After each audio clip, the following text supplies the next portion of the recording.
Muy buenos días, familia. Espero que se encuentran bien, que todos estén bien, ustedes, cada uno y sus familias, y especialmente en ese tiempo de encierro y todo. Espero que nadie se sienta, sabe, solito, sino así conectados con Dios y con la familia espiritual, con la iglesia. Mientras pasamos por todo eso juntos.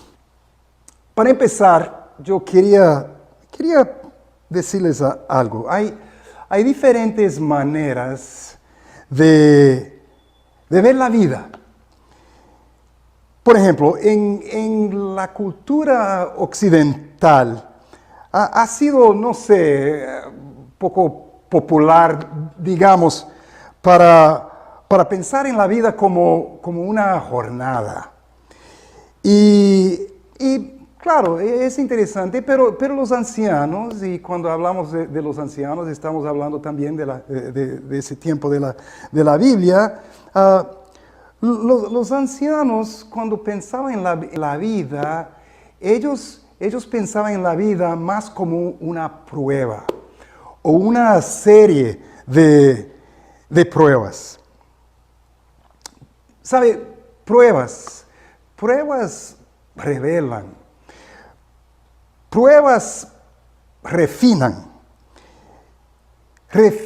y revelan la persona que está siendo probada. Y ese tema de prueba es un tema muy importante en la Biblia, el Antiguo Testamento, el Nuevo Testamento también. Entonces, hoy nuestro tema para esa lección se llama la prueba. Y quiero que pensemos sobre eso mientras miramos a dos héroes bíblicos. El primer héroe es Noé. Y vamos a ver ahora en Génesis capítulo 6, vamos a conocer nuestro amigo, nuestro héroe, Noé. Y yo voy a leer en Génesis capítulo 6, versículos 8 a 10, donde dice: pero Noé contaba con el favor del Señor. Esta es la historia de Noé. Noé era un hombre justo y honrado entre su gente. Siempre anduvo fielmente con Dios. Tuvo 3 hijos, Sem, Cam y Jafet. Bueno, vamos a parar aquí, es donde aquí somos, estamos introducidos a Noé y ya aprendemos rápidamente y brevemente que Noé fue un tipo bien especial. La Biblia dice que él contaba con el favor de Dios, que era un hombre justo, que no era un hombre, él era un hombre honrado, la Biblia dice, y que él andaba fielmente con Dios. Muchos elogios, para decir la verdad, no hay otra personalidad bíblica, por lo menos en el Antiguo Testamento, en el Viejo Testamento, que recibe tantos elogios, especialmente en un espacio tan chica, tan pequeña como Noé. Los elogios dados a Noé son realmente incomparables en el Viejo Testamento. Pero vamos a leer un poco más, porque ahora la Biblia habla sobre el resto de la humanidad. Entonces, en Génesis 6, todavía en Génesis 6, vamos a leer versículos 5 y 6, donde dice: al ver el Señor que la maldad del ser humano en la tierra era muy grande y que todos sus pensamientos tendían siempre hacia el mal, se arrepintió de haber hecho al ser humano en la tierra y le dolió en el corazón. Y ahora, ¿sabe? Saltando para el versículo 11, los versículos 11 a 13, Dios continúa. Pero Dios vio que la tierra estaba corrompida y llena de violencia. Al ver Dios tanta corrupción en la tierra y tanta perversión en la gente, le dijo a Noé: he decidido acabar con toda la gente, pues por causa de ella la tierra está llena de violencia. Así que voy a destruir a la gente junto con la tierra. Bueno, aquí podemos ver en contraste a Noé. Recibimos aquí, está dado a nosotros aquí, y dice que había violencia y que Dios está en un estado grave de tristeza, de arrepentimiento por ver la condición humana. Y solo Noé parece justificar la fe de Dios en la humanidad. Entonces Dios habla con Noé. Y con Noé Dios comparte su corazón, su tristeza, su arrepentimiento. Comparte con Noé sus decisiones, los planes que Dios está pensando en hacer. Y la Escritura describe también la reacción de Noé, su respuesta a escuchar el corazón de Dios y sus planes. La Biblia dice que Noé, él escucha a Dios y él cree a Dios. Y aunque todo debe parecer bien, no sé, loco, todo lo que Dios piensa en hacer. Y la Biblia dice que Noé obedece a Dios también sin hablar nada. Noé construye el arca, recoge todo el contenido del arca y entra al arca ya junto con su familia y ahí espera. Y las Escrituras 3 veces describe su obediencia incuestionable con esas palabras. Noé hizo todo según lo que Dios le había mandado.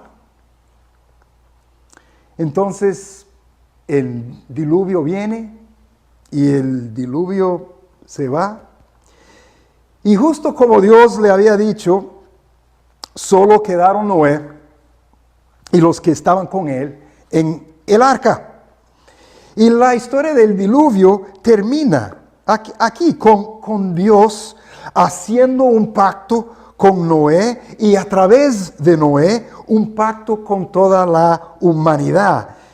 Y el resto es historia. Noé es un héroe bíblico y elogiado por su justicia y por su fe y por su obediencia y con toda razón, ¿no? Entonces la historia del diluvio termina aquí. Pero la historia de Noé, no. Todavía resta más un relato, más una escena bíblica. Y para decir la verdad, es un relato bastante extraño. Entonces vamos para capítulo 9. Y vamos a leer aquí en Génesis capítulo 9, versículos 20 a 27, donde dice: Noé se dedicó a cultivar la tierra. Ahora piensa, ese es después del diluvio. Noé se dedicó a cultivar la tierra y plantó una viña. Un día bebió vino y se embriagó, quedándose desnudo dentro de su carpa. Cam, el padre de Canaán, vio a su padre desnudo y fue a contárselo a sus hermanos que estaban afuera. Entonces Sem y Jafet tomaron un manto, se lo echaron sobre los hombros y caminando hacia atrás, cubrieron la desnudez de su padre. Como miraban en dirección opuesta, no lo vieron desnudo. Cuando Noé despertó de su borrachera y se enteró de lo que su hijo menor le había hecho, declaró: maldito sea Canaán. Será de sus 2 hermanos el más bajo de sus esclavos.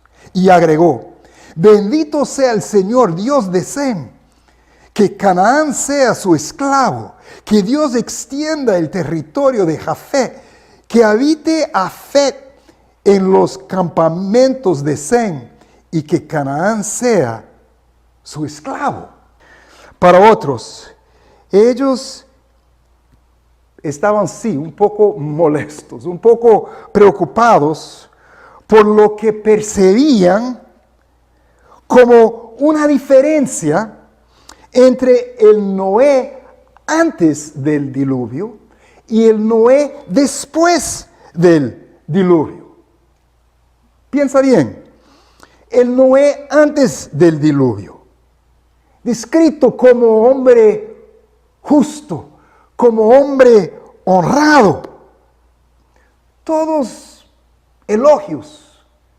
Pero el Noé después del diluvio, borracho, con un comportamiento que trajo vergüenza a sus hijos y que trajo unas repercusiones bien graves para su familia por generaciones. Y entonces esos sabios preguntaron: ¿por qué esa diferencia? ¿Qué pasó con Noé? Entonces, antes de continuar, quiero dejar bien claro para todos ustedes que yo quiero mucho a Noé. Amo Noé. Es un héroe mío en la Biblia y yo no quiero hablar mal de Noé. Pero esa línea de interpretación para mí es bastante interesante y para mí también, en mi opinión, vale la pena aquí pensar un poco, porque en un sentido no importa si los sabios estaban correctos o no en esa línea de pensamiento, pero hay algunas lecciones bastante importantes, yo creo, para aprender aquí. Entonces, la pregunta: ¿por qué esa diferencia entre el Noé antes y el Noé después del diluvio? ¿Qué pasó con Noé? Y según estos sabios, el Noé después del diluvio luchaba con lo que hoy día llamamos del síndrome del sobreviviente. El síndrome del sobreviviente. Y es un síndrome conocido, hasta común. Es una condición psicológica, una condición emocional que personas experimentan cuando han pasado y sobrevivido alguna situación que amenaza la vida. Pero cuando también otros a su alrededor no sobreviven. Acuérdense,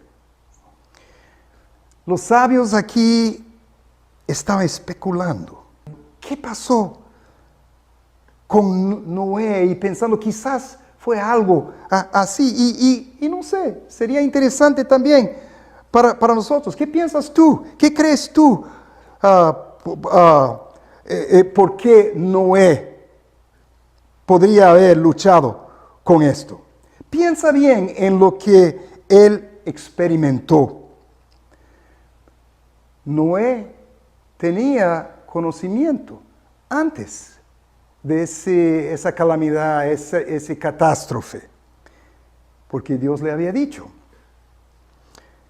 Noé experimentó una pérdida personal tremenda. Imagina, perdió toda su familia extendida, perdió todos de su tribu, todos sus amigos, todos sus conocidos.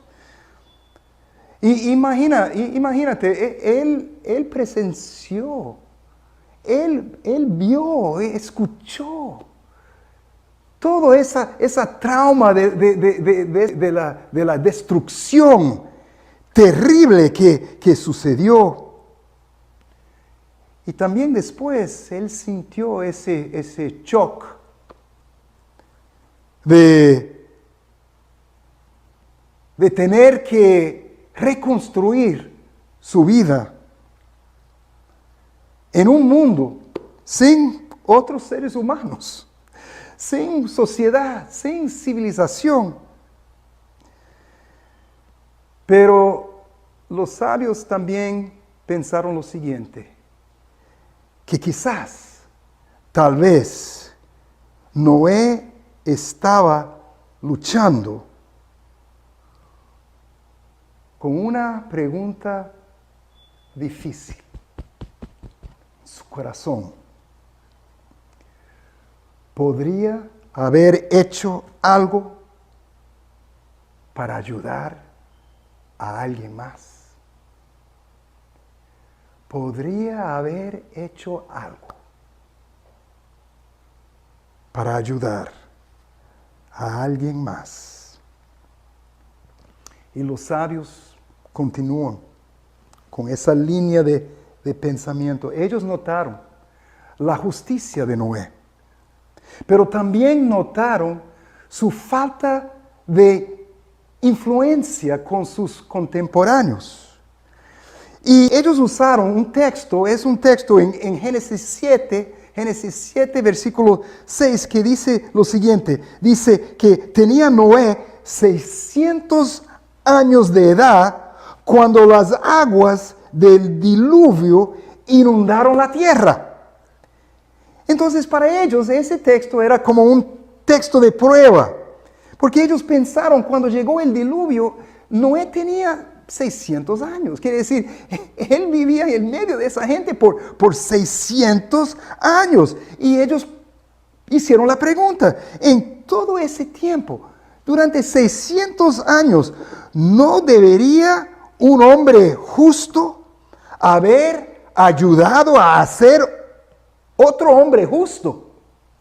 Y ellos pensaron lo siguiente, que Noé había preservado su justicia, su propia justicia, durante todos esos años, por separarse, por aislarse de los demás. Él protegió su justicia personal, mientras los demás buscó la injusticia. Un sabio se refiere a Noé de esa manera, como un hombre justo con un abrigo de piel. Y él dijo lo siguiente, hay dos maneras de mantenerse caliente cuando estás con frío. O uno puede usar un abrigo, o uno puede encender un fuego. Usar un abrigo y te calientas solo a ti mismo. Encender un fuego y calientas ambos, a ti y a los otros. Y por eso llegaron a su conclusión, hablando de los sabios. Noé había fallado una prueba. Claro, había pasado la prueba de justicia personal, pero Noé había fallado la prueba de la responsabilidad colectiva. Responsabilidad colectiva. Eso quiere decir que como humanos, como seres humanos, somos responsables por el bienestar de no solamente nosotros mismos, o solamente, o el bienestar de nuestra familia inmediata, sino también somos responsables por el bienestar de nuestra comunidad. Somos responsables por el bienestar de nuestro prójimo.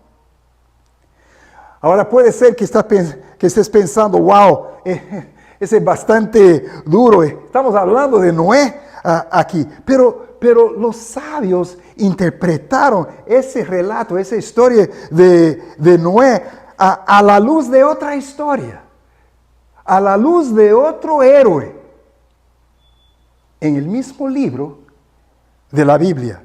Entonces ahora vamos a hablar sobre ese relato de Abraham y Dios y los planes de Dios, los propósitos de Dios sobre la gente de Sodoma.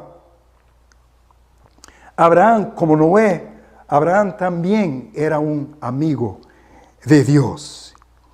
Y como lo hizo con Noé, Dios también comparte sus preocupaciones y su corazón y sus planes con Abraham.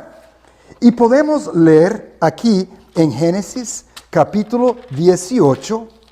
En Génesis capítulo 18 vamos a leer versículos 16 y 17.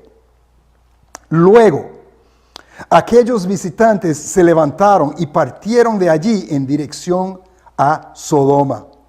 Abraham los acompañó para despedirlos, pero el Señor estaba pensando, ¿le ocultaré a Abraham lo que estoy por hacer?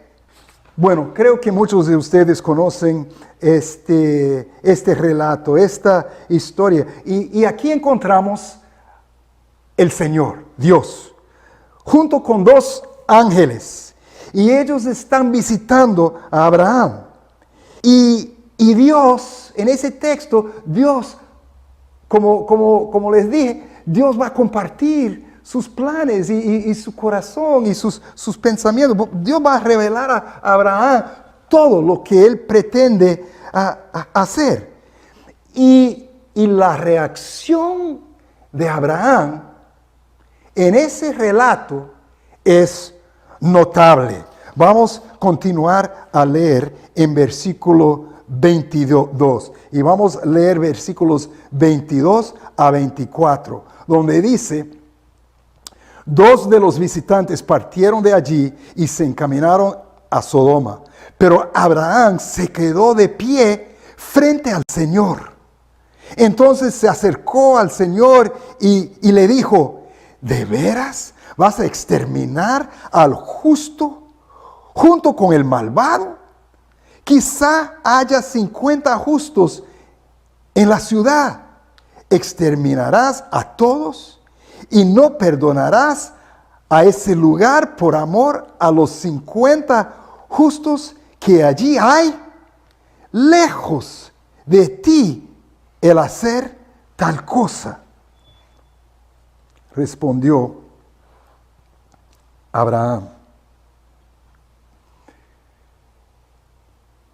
Aquí Abraham revela, demuestra un corazón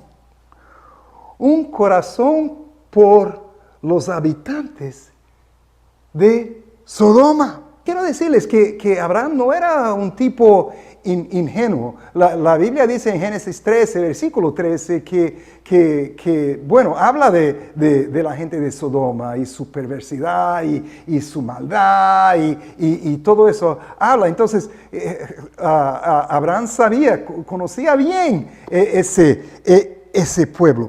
Pero aún así, la historia de Abraham, con todo respeto, él cuestiona a Dios y razona con Dios. Y Abraham argumenta y argumenta apasionadamente con Dios, pidiéndole a Dios a perdonar a la gente de la ciudad. Y lo admirable es que Dios lo escucha y Dios acepta las condiciones de su argumento, del argumento de Abraham. Y es aquí que los sabios notaron esa diferencia, esa gran diferencia entre esos dos hombres, esos dos héroes del Viejo Testamento. Cuando Dios reveló sus planes y sus propósitos para sus amigos, no era solamente para informarles de lo que Él iba a hacer. No, era una forma de prueba. Dios estaba dándoles una prueba. Una prueba para provocar, para ver su reacción, su respuesta. Abraham está chocado al oír las noticias del plan de Dios. Y él derrama sus apelaciones. Habla de un corazón partido y urgente, buscando salvar los habitantes de Sodoma. Pero en contraste, Noé, ninguna pregunta, ningún protesto, nada de apelación, ni una palabra. Noé apenas acepta la noticia y obedece. Conclusión de los sabios. Abraham había pasado la prueba de la responsabilidad colectiva. Y Noé no. Noé falló. Bueno, espero que ese ejercicio en la Biblia ha sido interesante para ustedes y ha provocado algunos pensamientos. Por lo menos pienso que ha sido diferente. Y gracias por su paciencia mientras yo he intentado, no sé, explicar esas ideas, transmitir esas ideas a ustedes. Pero, y también, eso es importante, espero no haber causado daño, hablando de sus pensamientos y sentimientos acerca de Noé. Espero que él continúe siendo un gran héroe para todos. Pero también quiero acordarles que cuando estamos leyendo la Biblia, especialmente libros como Génesis, estamos tratando con ese tipo de literatura, espera que el lector va a cavar un poco y meditar y pensar para descubrir todas esas pepitas de sabiduría, esas lecciones que uno se encuentra en las muchas, varias capas del texto. Entonces, bueno, ¿cuáles lecciones podemos llevar con nosotros? Quiero dejar algunos pensamientos aquí con todos ustedes. Pensamiento número 1. En una cultura donde el individualismo se valora por encima de la comunidad Y yo creo que es así la cultura occidental. Es fácil, yo creo, para muchos vivir sus vidas preocupados principalmente en su propio bienestar o en el bienestar de su familia.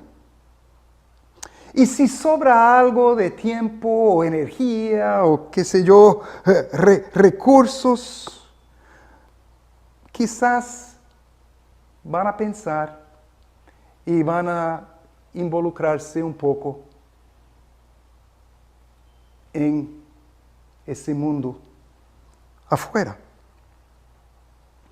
Pero Dios nos enseña a su pueblo a valorar la comunidad, valorar a los demás, hasta encima de nosotros mismos. Comunidad es mayor, es más grande que el individualismo.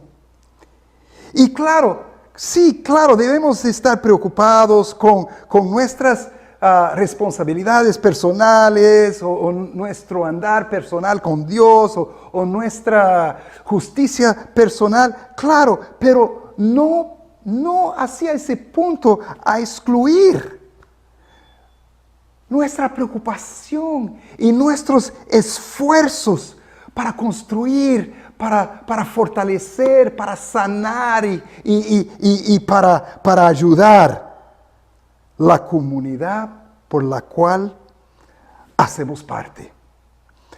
La comunidad de nuestra iglesia o la comunidad donde vivimos. Pensamiento número 2. En tiempos de gran desafío o de gran disturbio, piensa en diluvio, piensa en pandemia. Es natural pensar en nosotros mismos o en nuestra familia. Y eso no es malo. Pero Dios nos desafía. Dios nos llama a tomar pasos, digo, afuera de nosotros mismos. Afuera de nuestra familia inmediata y considerar cómo podemos ser una bendición más allá de nuestros hogares.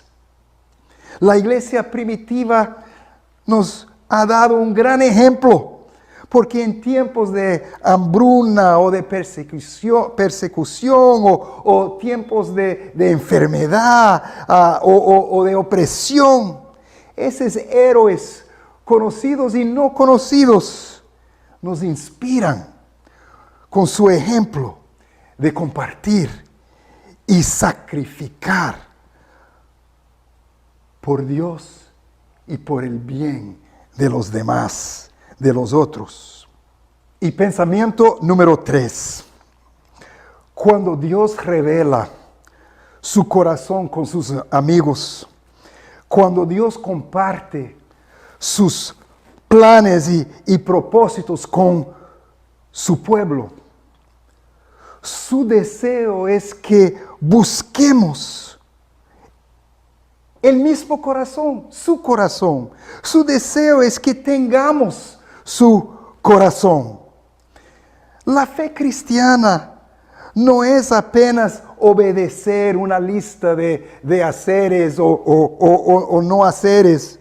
No es apenas ser una persona justa o buena gente, personas que evitan el pecado, aunque esas cosas sí son importantes, pero hay mucho más. Es dejar Dios transferir su corazón a nosotros, pasar su corazón, sus preocupaciones, sus sueños, sus deseos a nosotros, para que sean nosotros también, para que sean de nosotros, de nuestro corazón también. No es Y es para tomar el corazón de Dios. Pero no es para guardar ese corazón para nosotros mismos, sino para también compartir y revelar ese corazón para los demás. Ese es el pensamiento número 3. Y con eso quiero dejarles, como siempre, con algunas preguntas para la reflexión personal y para la discusión con la prueba de responsabilidad colectiva. ¿Cuán separado estás de los demás? ¿Cuán aislado de los demás? Antes de la pandemia, durante la pandemia. ¿Y cómo puedes cambiar esto? ¿Cuál vida estás influenciando para el bien, para Dios?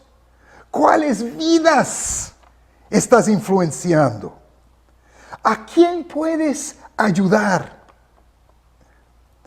¿Cómo puedes ampliar tu círculo de preocupación y cuidado y ayuda?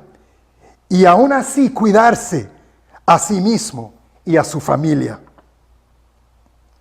¿Qué estás aprendiendo durante este tiempo de prueba? ¿Cómo puede ser para ti una oportunidad de crecimiento y de cambio? Familia, les digo que yo mismo estoy pensando mucho en esas preguntas. Ese tiempo y esa preparación para esa lección ha sido un gran desafío y un gran llamado para mí y espero que para ustedes también. Como amigos de Dios, hemos recibido tanto. Aún en estos tiempos, no podemos guardarlo para solo nosotros mismos. Vamos a compartir lo que hemos recibido con los demás, con otros. Vamos a pasar juntos la prueba de la responsabilidad colectiva. Amén. Los quiero mucho. Y ahora vamos a tomar un tiempo para orar y tomar la Santa Cena del Señor.